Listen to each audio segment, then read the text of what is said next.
হাজাৰ হাজাৰ কোটি টকা কেলেংকাৰীৰ প্ৰসংগ আজিৰ দিনটোত গৌৰৱ গগৈৰ নামটো বিজেপিৰ বহু কেইজন নেতাৰ সামাজিক মাধ্যমত তেওঁলোকে দিব বিচাৰিছে যে আখে পাখে আছে সুমি বৰা এই ধৰণত আপোনাৰ নামটো সাঙুৰ খাইছে আপুনি নিশ্চয় কথাখিনি গম পাইছে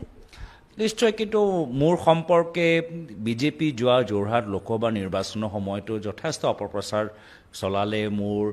খুৰাৰ মাজতো বিভিন্ন ধৰণৰ বাতৰি তেওঁলোকে ওলালে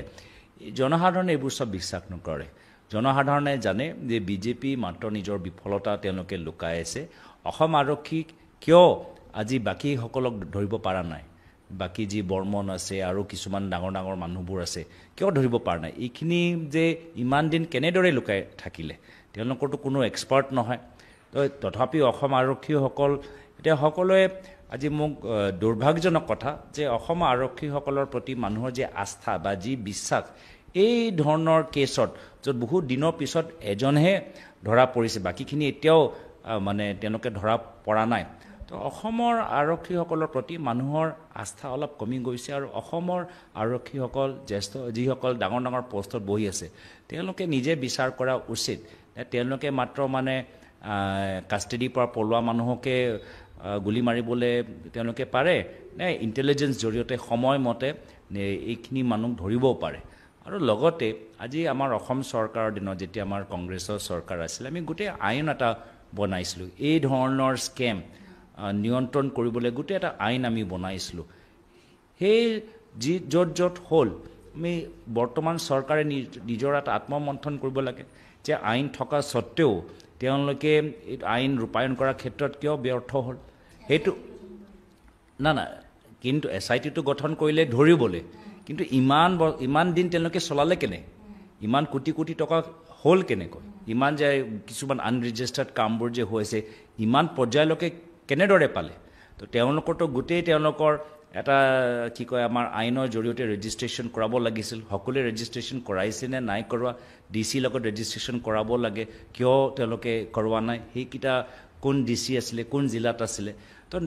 যেতিয়া আইন আছে আইন যেতিয়া ফেইলিয়ৰ হয় তেতিয়াতো চৰকাৰে প্ৰথমে নিজৰ ফেইলিয়ৰটো স্বীকাৰ কৰিব লাগে তো এনে ধৰণৰ অপপ্ৰচাৰ সেইটোৱে চৰকাৰে আজি বাৰম্বাৰ ডিষ্ট্ৰেক্ট মানুহক কেনেকৈ আমি বিভ্ৰান্তিত পেলাব পাৰোঁ সেইটোৱে তেওঁলোকৰ একমাত্ৰ এটাহে অস্ত্ৰ এইবোৰ সব কৰি মই ক'ব পাৰোঁ যে 1.5 বছৰ পিছত তেওঁলোকৰ চৰকাৰ যাব যদি তেওঁলোকে ভাবে গোটেই তেওঁলোকৰ ক্ষমতা তেওঁলোকৰ মুখ্যমন্ত্ৰী চকীত বা মন্ত্ৰীৰ চকীত আছে পৰৱৰ্তী সময়ত অসমৰ জনসাধাৰণ দেখাই দিব যে ক্ষমতা কোনো চকীত নাই ক্ষমতা জনসাধাৰণৰ এটা আঙ্গুলিত আছে যি আঙ্গুলি যেতিয়া EVM বাটনত টিপিব কাবাক বহাবও পাৰে কাবাক নুমাবও পাৰে বিগত দিনত যদি আমি চাওঁ চৰাইদেউত অনুষ্ঠিত হৈছিল কেন্দ্ৰীয় কাৰ্যনিৰ্বাহক সভা কংগ্ৰেছৰ সেই বৰ্ধিত কাৰ্যনিৰ্বাহকতেই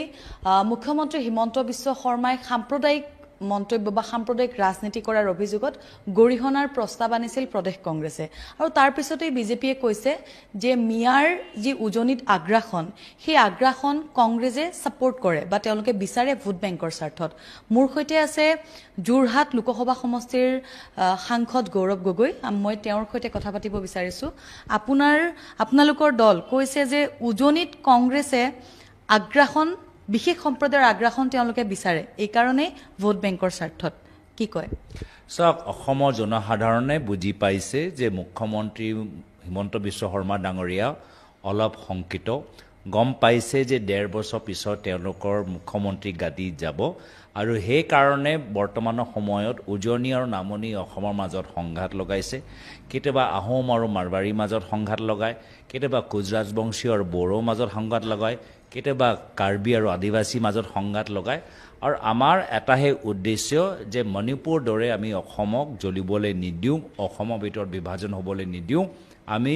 কংগ্ৰেছ দল জনসাধাৰণৰ লগত জনসাধাৰণৰ বিষয়বোৰ উত্থাপন কৰি ৰাইজক একত্ৰিত কৰি ৰাখিম আৰু মুখ্যমন্ত্ৰী মহোদয় আপ্ৰাণ চেষ্টা কৰিলেও অসমৰ জনসাধাৰণ তেওঁলোকৰ সাম্প্ৰদায়িক জালত ভৰি নিদিয়ে যোৰহাটৰ পৰা আপুনি জয়ী হৈ আহিছে মাৰ্জিন বৃহৎ এটা ব্যৱধানত আপুনি জয়ী হৈ অহাৰ পিছতো এই টেকটো কিয় আছে যে কংগ্ৰেছক সেই বিশেষ সম্প্ৰদায়ে ভোট দিয়ে এতিয়াও সেই টেকটো সেই কথাখিনি কৰবাত বিজেপি এতিয়াও প্ৰচাৰ কৰিব বিচাৰে এই বস্তুটো কেতিয়া আতৰ হ'ব আপোনালোকৰ কংগ্ৰেছ দলৰ পৰা তো বিজেপি খুদিব লাগিব টেগটো আমি লোৱা নাই টেগ তেওঁলোকে দিবলৈ বিচাৰিছে হয়তো তেওঁলোকৰ পৰম্পৰা কেতিয়াৰ পৰা তেওঁলোকে টেগ লগাই আছিলে প্ৰথমে কৈছিল NRC আনক আমি কংগ্ৰেছে NRC আৰম্ভ কৰিলে তাৰপিছত NRC কি হ'ল NRC আজিকালি আমি গোটেই আমি তথ্যবোৰ আমি কিয় নাপাওঁ আৰু এই ক্ষেত্ৰত আমি দেখা পাইছোঁ যে বহুতৰ লগত অন্যায় হৈছে বহুত আমাৰ বঙালী মানুহ NRC বা জেনুইন ভাৰতীয় নাগৰিক NRC পৰা বঞ্চিত কিন্তু তেওঁলোকক ন্যায় কিয় দিব পৰা নাই তো সেইকাৰণে যেতিয়ালৈকে বিজেপি থাকে তেতিয়ালৈকে তেওঁলোকে সাম্প্ৰদায়িক ৰাজনীতি চলাই থাকিব অপপ্ৰচাৰৰ ওপৰত নিৰ্ভৰ মোকতো দুখ লাগে তেওঁলোকে হিন্দু ধৰ্মৰ কথা কয় কিন্তু অপপ্ৰচাৰ আৰু ভয় ওপৰত তেওঁলোকৰ গোটেই ৰাজনীতিটো নিৰ্ভৰ মানুহে গম পাইছে তো মানুহে আজি তাৰিখত বুজি পাইছে যে এখন চৰকাৰ মাত্ৰ ভাল দিন আনিছে নিজৰ কাৰণে আদানী আম্বানীৰ কাৰণে মুখ্যমন্ত্ৰীয়ে লগতে তেওঁলোকৰ কিছু ঘনিষ্ঠ মন্ত্ৰীসকল আগতকৈ আৰু ধনী হৈছে আৰু অসমৰ জনসাধাৰণৰ ঘৰৰ ওপৰত স্মাৰ্ট মিটাৰ লগাই এই গোটেই চৰকাৰৰ ধাৰ আমাৰ জনসাধাৰণৰ পৰা তুলিবলৈ বিচাৰিছে আৰু এটা কথা বিগত দিনকেইটাত যদি আমি চাওঁ অসমত ট্ৰেডিঙৰ যিটো চৰ্চা হাজাৰ হাজাৰ কোটি টকা কেলেংকাৰীৰ প্ৰসংগ আজিৰ দিনটোত গৌৰৱ গগৈৰ নামটো বিজেপিৰ বহু কেইজন নেতাৰ সামাজিক মাধ্যমত তেওঁলোকে দিব বিচাৰিছে যে আশে পাশে আছে সুমি বৰা এই ধৰণত আপোনাৰ নামটো সাঙুৰ খাইছে আপুনি নিশ্চয় কথাখিনি গম পাইছে নিশ্চয় কিন্তু মোৰ সম্পৰ্কে বিজেপি যোৱা যোৰহাট লোকসভা নিৰ্বাচনৰ সময়তো যথেষ্ট অপপ্ৰচাৰ চলালে মোৰ খুৰাৰ মাজতো বিভিন্ন ধৰণৰ বাতৰি তেওঁলোকে ওলালে জনসাধাৰণে এইবোৰ সব বিশ্বাস নকৰে জনসাধাৰণে জানে যে বিজেপি মাত্ৰ নিজৰ বিফলতা তেওঁলোকে লুকাই আছে অসম আৰক্ষী কিয় আজি বাকীসকলক ধৰিব পৰা নাই বাকী যি বৰ্মন আছে আৰু কিছুমান ডাঙৰ ডাঙৰ মানুহবোৰ আছে কিয় ধৰিব পৰা নাই এইখিনি যে ইমান দিন কেনেদৰে লুকাই থাকিলে তেওঁলোকৰতো কোনো এক্সপাৰ্ট নহয় তথাপি অসম আৰক্ষীসকল এতিয়া সকলোৱে আজি মোক দুৰ্ভাগ্যজনক কথা যে অসম আৰক্ষীসকলৰ প্ৰতি মানুহৰ যে আস্থা বা যি বিশ্বাস এই ধৰণৰ কেছত য'ত বহুত দিনৰ পিছত এজনহে ধৰা পৰিছে বাকীখিনি এতিয়াও মানে তেওঁলোকে ধৰা পৰা নাই তো অসমৰ আৰক্ষীসকলৰ প্ৰতি মানুহৰ আস্থা অলপ কমি গৈছে আৰু অসমৰ আৰক্ষীসকল জ্যেষ্ঠ যিসকল ডাঙৰ ডাঙৰ পষ্টত বহি আছে তেওঁলোকে নিজে বিচাৰ কৰা উচিত তেওঁলোকে মাত্ৰ মানে কাষ্টাডিৰ পৰা পলোৱা মানুহকে গুলি মাৰিবলৈ তেওঁলোকে পাৰে নে ইণ্টেলিজেন্স জৰিয়তে সময়মতে এইখিনি মানুহ ধৰিবও পাৰে আৰু লগতে আজি আমাৰ অসম চৰকাৰৰ দিনত যেতিয়া আমাৰ কংগ্ৰেছৰ চৰকাৰ আছিল আমি গোটেই আইন এটা বনাইছিলোঁ এই ধৰণৰ স্কেম নিয়ন্ত্ৰণ কৰিবলৈ গোটেই এটা আইন আমি বনাইছিলোঁ সেই য'ত হ'ল আমি বৰ্তমান চৰকাৰে নিজৰ এটা আত্মমন্থন কৰিব লাগে যে আইন থকা স্বত্তেও তেওঁলোকে আইন ৰূপায়ণ কৰাৰ ক্ষেত্ৰত কিয় ব্যৰ্থ হ'ল সেইটো না কিন্তু SITটো গঠন কৰিলে ধৰিবলৈ কিন্তু ইমান দিন তেওঁলোকে চলালে কেনে ইমান কোটি কোটি টকা হ'ল কেনেকৈ ইমান যে কিছুমান আনৰেজিষ্টাৰ্ড কামবোৰ যে হৈছে ইমান পৰ্যায়লৈকে কেনেদৰে পালে তো তেওঁলোকৰতো গোটেই তেওঁলোকৰ এটা কি কয় আমাৰ আইনৰ জৰিয়তে ৰেজিষ্ট্ৰেশ্যন কৰাব লাগিছিল সকলোৱে ৰেজিষ্ট্ৰেশ্যন কৰাইছে নে নাই কৰোৱা DC লগত ৰেজিষ্ট্ৰেশ্যন কৰাব লাগে কিয় তেওঁলোকে কৰোৱা নাই সেইকেইটা কোন DC আছিলে কোন জিলাত আছিলে তো যেতিয়া আইন আছে আইন যেতিয়া ফেইলিয়ৰ হয় তেতিয়াতো চৰকাৰে প্ৰথমে নিজৰ ফেইলিয়ৰটো স্বীকাৰ কৰিব লাগে তো এনে ধৰণৰ অপপ্ৰচাৰ সেইটোৱে চৰকাৰে আজি বাৰম্বাৰ ডিষ্ট্ৰেক্ট মানুহক কেনেকৈ আমি বিভ্ৰান্তিত পেলাব পাৰোঁ সেইটোৱে তেওঁলোকৰ একমাত্ৰ এটাহে অস্ত্ৰ এইবোৰ সব কৰি মই ক'ব পাৰোঁ যে 1.5 বছৰ পিছত তেওঁলোকৰ চৰকাৰ যাব যদি তেওঁলোকে ভাবে গোটেই তেওঁলোকৰ ক্ষমতা তেওঁলোকৰ মুখ্যমন্ত্ৰী চকীত বা মন্ত্ৰীৰ চকীত আছে পৰৱৰ্তী সময়ত অসমৰ জনসাধাৰণ দেখাই দিব যে ক্ষমতা কোনো চকীত নাই ক্ষমতা জনসাধাৰণৰ এটা আঙ্গুলিত আছে যি আঙ্গুলি যেতিয়া EVM বাটনত টিপিব কাবাক বহাবও পাৰে কাবাক নুমাবও পাৰে আৰু এটা কথা চৰ্চা হৈছে যে নেতা মন্ত্ৰী বা বিভিন্নজন ওপৰ মহলৰ লোকো জড়িত হৈ আছে সামাজিক মাধ্যমত চৰ্চা হৈছে এই ক্ষেত্ৰত আপুনি কি কয় কিভাবে সব যি ধৰণৰ এইসকলক ধৰিবলৈ ইমান সময় লাগিছে আৰু এতিয়াও কিছুমান পুলিচে ধৰিব পৰা নাই তো নিশ্চয় আমাৰ ইয়াত সন্দেহ হোৱাটো স্বাভাৱিক যেহেতু আজি মই কৈছোঁ তেওঁলোকে এক্সপাৰ্ট নহয় মাষ্টাৰমাইণ্ড ক্ৰিমিনেল নহয় পুলিচক কেনেকৈ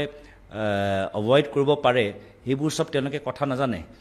নিশ্চয় কিছুমানে তেওঁলোকক পৰামৰ্শ দিছে কিছুমানে বুদ্ধি দিছে সেইকাৰণে তেওঁলোকে ইমান দিনৰ পৰা পুলিচৰ আঁতৰত আছে SIT বনাবলৈ কি হ'ল অসম আমাৰ নৰ্মেল যে পুলিচ আৰক্ষীসকল আছে SP সকল আছে IGP সকল আছে তেওঁলোকে কিয় পাৰা নাই তো সেইকাৰণেতো আমাৰ এটা সন্দেহ আৰু আমি এটা সময়ত কৈছিলোঁ যে এতিয়ালৈকে এজনহে ধৰা পৰিছে বাকীখিনি নাই আমি বিচাৰিছোঁ CBI এইটো তেওঁলোকে বৰ্তমান চৰকাৰে হেণ্ডঅভাৰ কৰিব লাগে আৰু এটা কথা আপুনি বাৰে বাৰে কৈছে যে 2026ত চৰকাৰ সলনি হ'ব মুখ্যমন্ত্ৰী সলনি হ'ব গতিকে আমি কিমান ক'ব পাৰোঁ যে গৌৰৱ গগৈ ৰাইজে কিন্তু অসমত এটা চৰ্চা চলিছে যে গৌৰৱ গগৈক ৰাইজে আশা কৰিছে যোৰহাট নিৰ্বাচনৰ পিছত ৰাইজে ক'ব বিচাৰিছে এখন আশাৰ ছবি এখন দেখিছে গতিকে আপুনি কেনেধৰণে ভাবে 2026ক লৈ অসমক লৈ আপোনাৰ কি সপোন প্ৰথমে এই 1.5 বছৰ ভিতৰত বহুত আৰু কৰিবলগীয়া আছে মই নাভাবোঁ যে আজিৰ তাৰিখত আমি এনেদৰে কাম কৰিলে ৰাইজৰ আশীৰ্বাদ আমি ল'বলৈ সক্ষম হ'ম আৰু বহুত কৰিবলগীয়া আছে সেই দুৱাৰটো এতিয়া মুকলি হৈ গ'ল আগতে হ'ব পাৰে কিবা কাৰণত আমাৰ আৰু জনসাধাৰণৰ মাজত কিবা এটা গেপ এটা আহি গ'ল যাৰ ফলত আমি প্ৰায় 10 বছৰ হ'বলৈ গৈ আছে যে আমি বিৰোধী দল হিচাপে আমি ভূমিকা গ্ৰহণ কৰিলোঁ এই সময়ত নিজকে খুব আমি শুদ্ধ কৰিব পাৰিলোঁ আমাৰ পৰা যিসকলে কংগ্ৰেছ কৰিব পৰা নাই বা তেওঁলোকৰ আৰু ধৈৰ্য নাই তেওঁলোকে আমাৰ দলটোক এৰিলে আৰু তেওঁলোকে গৈ এতিয়া বিজেপি দলটোক আৰু অস্থিৰ কৰি ৰাখিছে তো বৰ্তমানৰ সময়ত অসমৰ ৰাইজৰ হৃদয়ৰ ভিতৰত সোমাবলৈ আমি এটা সুযোগ পাইছোঁ তেওঁলোকে নিজৰ হৃদয়ৰ দুৱাৰ মুকলি কৰিছে আৰু এতিয়া আমি আৰু ভিতৰত সোমাবলৈ আমাক চেষ্টা কৰিব লাগিব গাঁৱৰ ভিতৰত সোমাবলৈ আৰু চেষ্টা কৰিব লাগিব অসমলৈ আপুনি আহিব না অসমতো মই আছোঁ মই ক'ত এতিয়া মই যেতিয়া মোৰ পাৰ্লামেণ্ট নচলে মইতো ইয়াতে আছোঁ পাৰ্লামেণ্ট যেতিয়া আমাৰ চলি থাকে দলে মোক এটা দায়িত্ব দিছে উপদলপতি হিচাপে আমাৰ বৰ্তমান দলপতি ৰাহুল গান্ধী ডাঙৰীয়াৰ লগত মই কাম কৰিবলৈ এটা সুযোগ পাইছোঁ তো নিশ্চয় যি সময়ত সদন চলি থাকে সেই সময়ত মই দিল্লীত থাকিম আৰু সদনৰ বাহিৰত মই সদায় অসমৰ মাজত আছিলোঁ ইয়াৰ পূৰ্বে আগতে মই নিজৰ লোকসভা সমষ্টিৰ ভিতৰত বেছি সময় দিছিলোঁ কিন্তু এতিয়া উপদলপতি হিচাপে বিভিন্ন আমাৰ যেহেতু নিৰ্বাচন আহি আছে আমি সকলোৱে যে প্ৰস্তুত একত্ৰিত আমাৰ সংগঠন ভালদৰে দলে আমি সৈনিক হিচাপে আমি সকলোৱে আমি বিচাৰোঁ যে অহা উপনিৰ্বাচনৰ ভিতৰতো আমাৰ ফলাফল ভাল হওক সেইকাৰণে বিভিন্ন অঞ্চলত আমাৰ যোৱাটো উচিত আপোনাক নুসুধে এইটো কথা সাধাৰণতে বেলেগে মই আপোনাক আজি একেবাৰে স্পষ্টকৈ সুধিছোঁ মুখ্যমন্ত্ৰী হোৱাৰ মন 2026ত আপোনাৰ আছেনে নাই যদি আপোনাক দলে দিয়ে মুখ্যমন্ত্ৰী বা কেনেধৰণে আপুনি গোটেই বিষয়টো চাব মুখ্যমন্ত্ৰী হ'বনে গৌৰৱ গগৈ চাওক প্ৰথম আমাৰ লক্ষ্যটো স্পষ্ট প্ৰথম লক্ষ্য হৈছে যে বিভাজনকাৰী ৰাজনীতি আমি অহা বিধানসভা নিৰ্বাচনত অসমৰ পৰা বিদায় দিব লাগিব এই অহংকাৰী ৰাজনীতি অসমৰ পৰা বিদায় দিব লাগিব এই দুখীয়ামনক অত্যাচাৰ কৰা আৰু নিজকে ধনী কৰা এই ৰাজনীতি অসমৰ পৰা বিদায় দিব লাগিব তাৰ বাবে আমি এখন বিজেপি চৰকাৰ অহা নিৰ্বাচনত পৰাজিত কৰিব লাগিব যাৰ ফলত এই যে সময় আমাৰ ওচৰত আছে বহুত কাম কৰিবলগীয়া আছে তো আমাৰ গোটেই লক্ষ্য আৰু গোটেই কেন্দ্ৰ বৰ্তমানৰ সময়ত আমি কেনেদৰে আগবাঢ়ি যাব পাৰোঁ তাৰ ওপৰত থাকিব লাগে আৰু সেয়া মই যোৱা আমাৰ চৰাইদেউ য'ত আমাৰ অধিৱেশন হ'ল তাতো মই একেখিনি কথা ক'লোঁ যে বহুত আৰু কৰিবলগীয়া আছে আৰু কংগ্ৰেছ খাটিব পাৰে কংগ্ৰেছ ত্যাগ কৰিব পাৰে কংগ্ৰেছ কষ্ট কৰিব পাৰে তো মোৰ কংগ্ৰেছ নেতৃত্ব আৰু কৰ্মীসকলৰ ওপৰত বিশ্বাস যে আমি দিনে ৰাতি কাম কৰি ৰাইজৰ আশীৰ্বাদ অহা বিধানসভা নিৰ্বাচনত লাভ কৰিবলৈ সক্ষম হ'ম শেষত মোৰ এটা প্ৰশ্ন আপোনালৈ বিগত কেইটামান দিনত কংগ্ৰেছৰ সভাপতি সলনি হোৱাক লৈ এটা চৰ্চা হৈছিল কেইগৰাকীমান বিধায়কে সহি কৰি তেওঁলোকে দিল্লীলৈ যোৱা বুলিও প্ৰচাৰ হৈছিল বিভিন্ন সংবাদ মাধ্যমত গতিকে এই ক্ষেত্ৰত আপুনি এই বিষয়টো গম পাইছিল নে তেতিয়া চাওক আমাৰ কথা স্পষ্ট যে আমি একত্ৰিত হৈ অহা উপনিৰ্বাচনত দলে আমাক বিভিন্ন দায়িত্ব দিছে মোক বিশেষকৈ বিহালীত সময় দিবলৈ আহ্বান জনাইছে ৰকিবুল হুছেইন ডাঙৰীয়াক সামগ্ৰীত বিশেষ সময় দিবলৈ জনাইছে প্ৰদ্যুৎ বৰদলৈ ডাঙৰীয়াক বঙাইগাঁও সমষ্টিত জাকিৰ হুছেইন চিকদাৰ ডাঙৰীয়াক চিডলি সমষ্টিত তো আমি এনেদৰে আমি কামখিনি কৰি আছোঁ আমাৰ সভাপতি আৰু বিধায়িনী দলৰ দলপতি আমি এই সদায় মানে একজোট হৈ থাকিবলৈ বিচাৰোঁ কংগ্ৰেছ তেতিয়াহে ভালদৰে নিৰ্বাচন প্ৰচাৰত সোমায় যেতিয়া আমি সকলোৱে একত্ৰিত তো বিভিন্ন কথা বতৰা মই গম পাইছোঁ ওলাইছে এইটো বিজেপি এটা চাল যে আমালোকৰ মাজত ভাগ ভাগ কৰা তেওঁলোকৰ নিজৰ মাজত যে ভাগ পুৰণা আৰু নতুন বিজেপিৰ মাজত ভাগ যিমান যোৰহাট লোকসভা নিৰ্বাচন লৈ তেওঁলোকে দুখিত মই ভাবোঁ তেওঁলোকে তাতকৈ আৰু বেছি ডিব্ৰুগড় লোকসভা ফলাফলৰ